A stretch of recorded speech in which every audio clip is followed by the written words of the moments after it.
Not cinnamon buns, pizza buns. This starts like pizza dough, 225 grams of water in a mixer and 100 grams of warm milk.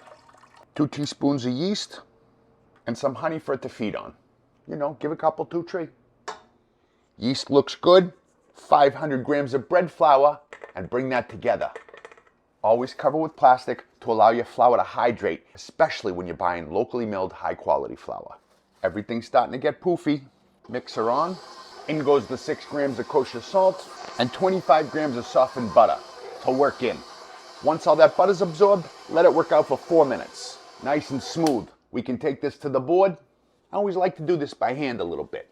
Makes me feel like nonna. Last move, make a ball. We gotta let this chill for at least a couple hours. Italian whole peeled tomatoes is what every good pizza shop uses. Take like 2/3 out, add tomato paste to that can, garlic powder, oregano, olive oil, and blend.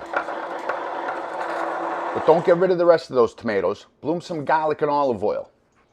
You can't have pizza without cheese, mozzarella. When you're Italian, basically you put parm in everything. Lots of parm.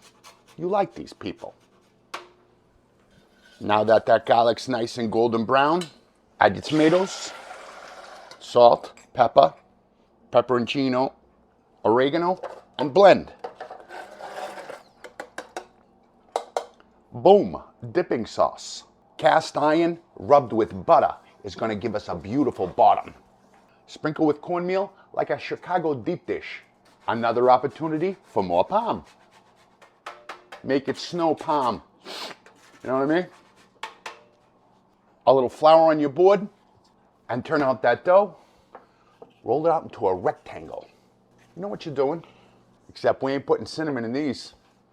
Now it's time to make the magic happen. And spread all that Italian love. Get it everywhere. But always leave a lip to close. You can't have pizza without pepperoni.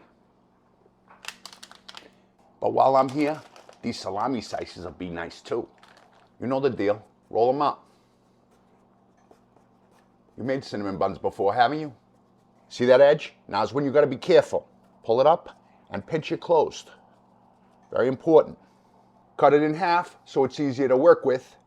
Cut each log in half and then each piece into 3. Line them up in that pan, but these got a proof before we can bake them. I believe they call this gilding the lily. I think a final layer of cheese is in order, don't you? And into a 350-degree oven. 40 minutes, but don't touch it. It's still baking for at least a half an hour. That thing's thick. Of course, you'll want to serve that with some of that sauce. Look at all that cheese.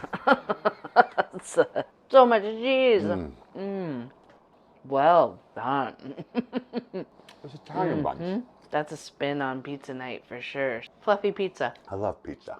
I like a pizza bun.